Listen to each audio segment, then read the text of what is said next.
తిరిగి BCN news కి స్వాగతం. ఉత్తరాంధ్ర ప్రజల ఆరాధ్య దైవం విశాఖ శ్రీ కనక మహాలక్ష్మి అమ్మవారి ధర్మకర్తల మండలి ప్రమాణ స్వీకారం అట్టహాసంగా జరిగింది. చైర్మన్ గా కందుల నాగరాజు ప్రమాణ స్వీకారం చేయగా ధర్మకర్తల మండలి సభ్యుడిగా మరికొంతమంది ప్రమాణ స్వీకారం చేశారు. ఈ కార్యక్రమానికి ముఖ్య అతిథులుగా ఎంపీ భరత్, విశాఖ దక్షిణ నియోజకవర్గ ఎమ్మెల్యే వంశీకృష్ణ శ్రీనివాస్ పాల్గొని ప్రమాణ స్వీకారం చేసిన సభ్యులు ఆలయ అభివృద్ధికి కృషి చేయాలని కోరారు. ప్రమాణ స్వీకారము టెంపుల్ బోర్డు చైర్మన్గా కందుల నాగరాజు గారు అండ్ ఇతర బోర్డు మెంబర్లు అందరూ ఇరు వర్గాలకు చెందిన వాళ్ళు, ఎన్డీఏ కూటమి కోసం పనిచేసిన చాలామంది నాయకులు, కార్యకర్తలు అండ్ దేవభక్తి లక్ష్మీ టెంపుల్ని ఎన్నో సంవత్సరాల నుంచి సేవ చేస్తూ ఉన్న వాళ్ళని ఇవాళ గుర్తించి బోర్డులో పెట్టడం మేము స్వాగతిస్తున్నాము. అండ్ ఇందాకే టెంపుల్ బోర్డు చైర్మన్ నాగరాజు గారు కూడా చెప్పాం, ఇది ఒక పెద్ద బాధ్యత.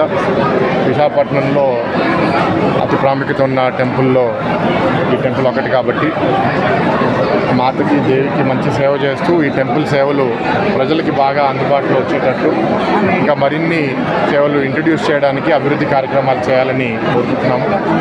నాతో పాటు స్థానిక ఎమ్మెల్యే వంశీకృష్ణ గారు, చంద్రుతి ఎమ్మెల్యే ఇందాకే వెళ్ళిపోయారు పంచకల రమేష్ గారు, మా పార్లమెంట్ పార్టీ ప్రెసిడెంట్ పట్టాభి గారు, ఇతర పెద్దలందరితో పాల్గొనడం జరిగింది. వీళ్ళ ఆధ్వర్యంలో అమ్మవారి యొక్క టెంపుల్ అభివృద్ధి జరగాలని, ఈ ప్రాంతం అంతా కూడా అభివృద్ధి జరగాలని మనస్ఫూర్తిగా కోరుకుంటున్నా. గతంలో కంటే కూడా కూటమి ప్రభుత్వానికి మంచి పేరు తెచ్చే విధంగా ప్రతి ఒక్కరి బిహేవియర్ ఉండాలని, ప్రతి ఒక్కరు కూడా కూటమి నాయకులు అందరూ కూడా కలిసిమెలిసిగా పనిచేసి రానున్న రోజుల్లో అమ్మవారి పండుగలు కానీ, అమ్మవారి ఉత్సవాలు కానీ అద్భుతంగా నిర్వహించే విధంగా అమ్మవారి ఆశీస్సులు ఉండాలి. ఇక్కడున్న ప్రతి ఒక్కరికి కూడా అమ్మవారి ఆశీస్సులను మనస్ఫూర్తిగా ఎమ్మెల్యే వంశీకృష్ణ గారు మరి ఏదైనా చెప్పినట్టు చేసే విధంగా ఉన్నటువంటి వ్యక్తి. అందుకని ఈ దేవాలయం ప్రత్యేకించి బాధ్యత నాకు అప్పచెప్పారు. ఆ బాధ్యతని సద్వినియోగం చేసుకుంటానని చెప్పి, అలాగే ఆలయ అభివృద్ధిలో భాగంగా నేను పూర్తిగా నిష్ఠగా ఉంటానని చెప్తున్నాను. అదేవిధంగా మరి ఈరోజు మరి పంచకల రమేష్ బాబు గారు, మరి పట్టాభి గారు, మా అన్నగారు, తర్వాత మిగతా కార్పొరేటర్లు, కూటమి నాయకులందరూ కూడా పేరు పేరు నేను ధన్యవాదాలు తెలియజేసుకుంటున్నాను. అలాగే మా తోటి నా ట్రస్ట్ బోర్డు మెంబర్లు అందరూ కూడా సహాయ సహకారాలతో ఆలయ అభివృద్ధి, ప్రత్యేకించి నా మనసులో ఉన్న కోరిక ఏంటంటే అమ్మవారి దగ్గరికి ఏ భక్తులు వచ్చినా సరే ప్రశాంతమైన వాతావరణంలో అమ్మవారిని దర్శనం చేసుకొని సంతోషంగా వెళ్ళాలన్న ఒక ఆలోచనతో, మరి ఆలయాన్ని అభివృద్ధి చేయాలన్న ఆలోచనతో మేము ఉన్నాం. తప్పనిసరిగా ఇందులో ఉన్నటువంటి ట్రస్ట్ బోర్డు మెంబర్లు అందరూ కూడా నాకు తెలిసినంత వరకు కూడా ప్రతి ఒక్కరూ జోబులో 10 రూపాయలు ఖర్చు పెట్టేవాళ్ళే తప్ప ఎవరు కూడా ఆశించేవాళ్ళు కాదు. నిజంగా అది నా అదృష్టంగా భావిస్తాను. అమ్మవారి ఆశీస్సులతో తప్పనిసరిగా ఈ అమ్మవారు ఈ ఆంధ్ర రాష్ట్రానికి మనకి శక్తిపీఠం అమ్మవారు శ్రీ బంగారు మహాలక్ష్మి, కనక మహాలక్ష్మి అంటే బంగారు మహాలక్ష్మి. ఆయన స్వయంభూగా బావిలో మరి లభ్యమైనటువంటి అమ్మవారిని కోరికలు తీర్చేటువంటి కొంగు బంగారం.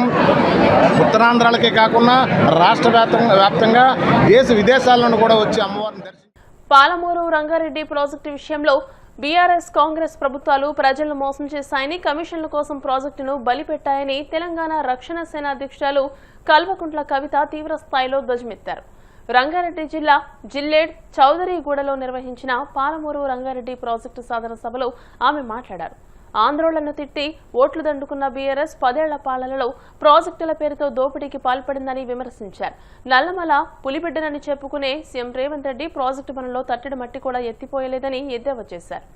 ఆ నీళ్లు రాకపోతే 10 ఏళ్లు పరిపాలించిన పార్టీ బాధ్యత తీసుకోకపోతే, ఇవాళ పాలమూరు బిడ్డనని చెప్పుకొని వచ్చిన ముఖ్యమంత్రి పట్టించుకోకపోతే ఎవరికి చెప్పాలి మన దుఃఖం. ఇంకొక మాట వేసిండు ముఖ్యమంత్రి గారు, ఆయన ఒక్క తట్టెడు మట్టి ఎత్తిపోయలే కానీ 6,000 కోట్ల రూపాయల బిల్లులు మాత్రం ఇచ్చుకున్నాడు.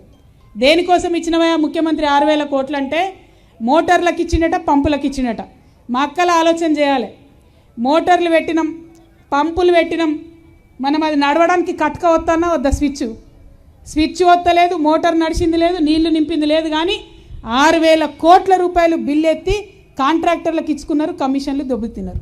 ఇది మాత్రం వాస్తవం. ఈ అవినీతిలో ఈ మహబూబ్ నగర్ జిల్లాలో ఉన్న ప్రతి కాంగ్రెస్ ఎమ్మెల్యేకు భాగస్వామ్యం ఉందనే మాట కూడా వాస్తవమే. ఇవాళ ముఖ్యమంత్రి గారికి, కాంగ్రెస్ పార్టీకి మేము ఇక్కడ నుండి సవాల్ చేస్తూ ఉన్నాం, హెచ్చరిక చేస్తూ ఉన్నాం. మీకు దసరా వరకు 4 నెలలు టైం ఇస్తాం బిడ్డ, 4 నెలలు. ఇవాళ మేలో ఉన్నాం మనం, దసరా వరకు మీకు టైం ఇస్తాం. అక్టోబర్ 20, 21 దసరా ఉన్నది.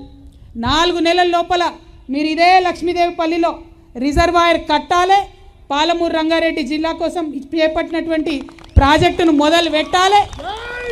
పనులు పెద్ద ఎత్తున ప్రారంభించాల్సిందే. ఒకవేళ మీరు ప్రారంభించకపోతే దసరా తెల్లారి నుండే తెలంగాణ రక్షణ సేన ఆధ్వర్యంలో టీఆర్ఎస్ ఆధ్వర్యంలో మొత్తం పాలమూరు రంగారెడ్డి జిల్లా పరివాహక ప్రాంతం అంతా కూడా మేము పాదయాత్ర చేస్తాం. ప్రతి నియోజకవర్గంలో ప్రతి దగ్గర ప్రజల్ని కూడగడుగుతాం. మీరు చేస్తున్నటువంటి అన్యాయాన్ని ప్రజలకు వివరించి చెప్తాం. తప్పితే ఇంకొక ఆలోచన చెయ్యం. మరి వాళ్ళు ఇంకొక మాట కూడా మీకు చెప్పాలి. ఇవాళ ఈ పార్టీ ఎందుకు వచ్చింది? కొత్త పార్టీ తెలంగాణ రక్షణ సేన ఎందుకోసం వచ్చింది? ఎందుకోసం అంటే తెలంగాణ తెచ్చుకొని 12 ఏళ్ళైనా ఇప్పటికీ కూడా మన పిల్లల్ని చదివించుకోవాలంటే మనకి ఇబ్బంది అవుతున్న పరిస్థితి ఉన్నది.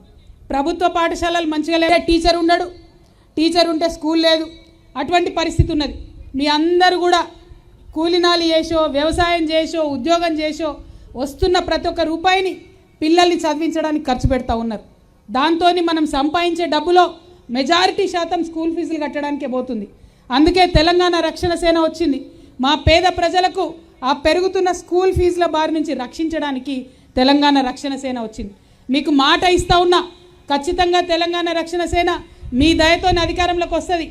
అధికారంలోకి వచ్చిన వెంటనే ప్రైవేట్ స్కూల్లో మీ పిల్లలు చదువుతున్నా సరే మీ జేబు నుండి ఒక్క రూపాయి ఖర్చు కాకుండా మొత్తం స్కూల్ ఫీజులు కూడా ప్రభుత్వమే కడతదని చెప్పి మాట ఇస్తారు. ఇంకొక మాట చెప్పాలి, వైద్యం ఇవాళ ముసలి వాళ్ళు కావచ్చు, వయసు వాళ్ళు కావచ్చు, క్యాన్సర్ జ్వరం వచ్చినట్టు వస్తుంది. మనకు ఏ రోగం ఎప్పుడు వస్తుందో తెలుస్తలేదు, ఎక్కడ యాక్సిడెంట్ అవుతుందో తెలుస్తలేదు. అటువంటి పరిస్థితులలో ఎవరికన్నా ఇంటోళ్ళకి ఏదన్నా చిన్న జబ్బు చేస్తే మొత్తం అప్పుల పాలవుతుంది, ఇల్లు గుల్లవుతుంది. ఇది మీ అందరికీ అనుభవంలోకి ఉన్నటువంటి మాట, మీ అందరికీ తెలిసిన మాట. పోనీ సర్కారు దవాఖానకు పోదామంటే ఆడ పరిస్థితి ఎట్లుంది? సూది ఉంటే దూది ఉండదు, దూది ఉంటే సూది ఉండదు అన్నట్టు ఉన్నది. అటువంటి సర్కారు హాస్పిటల్కి పోలేము. ప్రాణం దక్కాలంటే ప్రైవేట్ హాస్పిటల్కి పోవాలి. ప్రైవేట్ హాస్పిటల్కి పోతే ఇల్లు గుల్లయ్యే పరిస్థితి. అందుకే మీకు మాట ఇస్తా ఉన్నా, టీఆర్ఎస్ పార్టీని అధికారంలోకి తీసుకురండి, తెలంగాణ రక్షణ సేనను అధికారంలోకి తీసుకురండి, మీ ఆడబిడ్డ పెట్టినటువంటి కొత్త పార్టీని అధికారంలోకి తీసుకురండి. మీరు ఏ హాస్పిటల్కి పోయినా మీకు ఎంత పెద్ద రోగం వచ్చినా ఎన్ని లక్షల రూపాయలు ఈ తెలంగాణలో మీకు ఖర్చు అయినా ఆ డబ్బు మొత్తం కూడా మీ ప్రభుత్వమే దగ్గరుండి ఖర్చు పెడుతుందని చెప్పి ఈ సందర్భంగా తెలియజేస్తా ఉన్నాను. ఇట్లా ఒకటి కాదు, రెండు కాదు, అనేకమైన విషయాలు ఉన్నాయి. వాటన్నిటి కోసం పనిచేయడానికే ఇవాళ మేము వచ్చినాం. ఇక ఇంకో పార్టీ ఉంది, బీజేపీ పార్టీ. మరి ఎల్లుండి ప్రధానమంత్రి మోడీ గారు వస్తున్నారు తెలంగాణకు. సంతోషం, వారికి స్వాగతం చెప్తా ఉన్నాం. ఆ బీజేపీ పార్టీ నుండి అంతకుముందు సుష్మా స్వరాజ్ ఉండే. హైదరాబాద్ లో రిటైర్డ్ ఐపీఎస్ అధికారి భార్య తనూజా రంజన్ హత్య కేసులో నేపాలీ గ్యాంగ్ ప్రమేయం ఉందని సిపి సజ్జనార్ తెలియజేశారు. ఇంట్లో పనిచేస్తున్న నేపాలీ మహిళ సహకారంతో ఈ దారుణ హత్య జరిగినట్లు ఆయన పేర్కొన్నారు. చేతులు కట్టేసి నోట్లో గుడ్డలు కుక్కి ఆమెను చంపేసినట్లు తెలియజేశారు. నిందితులను పట్టుకునేందుకు కమిషనర్ 5 ప్రత్యేక బృందాలను ఏర్పాటు చేశారు. ముంబై, లక్నో, ఢిల్లీలకు ఈ బృందాలను పంపించారు.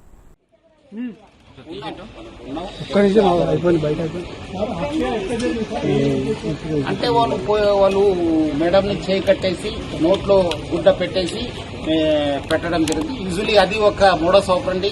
ఇక్కడ అన్ఫార్చునేట్లీ మేడము ఆ ఒక సఫోకేషన్ వల్ల చనిపోవడం జరిగింది. ఆల్మోస్ట్ 1 year నుంచి అయింది. సో వాళ్ళ మదర్ కోసం ఇక్కడ సార్ వాళ్ళ మదర్ కోసం ఆమె రావడం జరిగింది. తర్వాత మదర్ చనిపోయిన తర్వాత మళ్ళీ ఆమె కంటిన్యూ కావడం జరిగింది. అందుకు నేను ప్రజలందరూ కూడా మనం ఇంటికి వెళ్లి ప్రచారం చేయడం జరిగింది. నేపాలీస్ పట్ల మీరు అందరూ కూడా అప్రమత్తం ఉండాలి. ఎందుకంటే ఇంత పోలీస్ చెప్పిన తర్వాత కూడా మళ్ళీ మీ ఇంట్లో పెట్టుకున్నారు. వాళ్ళు ఎవరు ఏమన్నది చూడరు, వాళ్ళు అవకాశం కోసం చూస్తుంటారు. సో అందుకు ఇక్కడ ఒకటే కాదు, బెంగళూరులో అయింది, బాంబేలో అయినావు, పూణేలో అయినావు. సో జాగ్రత్త ఉండాలని చెప్పి నేను ప్రజలందరూ కూడా కోరుతున్నాను. డెఫినెట్లీ మిస్ అయినాం. దాన్ని మనం ఎంత పోయింది, ఏం పోయిందని చెప్పి అంచనా చేయడం జరుగుతుంది. ఇక్కడ నుంచి వచ్చాడు, సైడ్ గేట్ ఉంది కదా, పార్క్ గేట్ నుంచి రావడం జరిగింది. అది మనము వర్కౌట్ చేస్తున్నాం. కొన్ని వివరాలను నేను బయట పెట్టలేము, కొంత ఇన్వెస్టిగేషన్ కోసము మనం చేస్తున్నాం. డెఫినెట్లీ మీకు అప్డేట్ ఇస్తాను, చెప్తాను, మళ్ళీ చెప్తాను మీకు ఈవినింగ్ దాకా. మళ్ళీ విల్ గివ్ ఎ రిపోర్ట్. వార్తలు ముగించే ముందు ముఖ్యాంశాలు మరోసారి.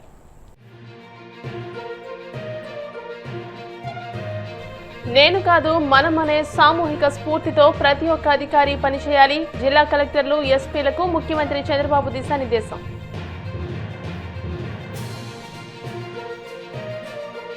తిరుమల శ్రీవారిని దర్శించుకున్న మంత్రి నారాయణ, ఆలయ మర్యాదలతో స్వాగతం పలికిన అధికారులు.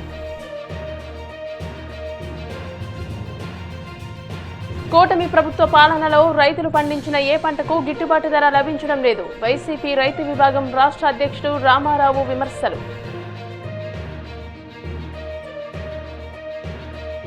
ప్రాజెక్టుల పేరుతో బీఆర్ఎస్ కమిషన్లు దండుకుందన్న తెలంగాణ రక్షణ సేన అధ్యక్షురాలు కవిత.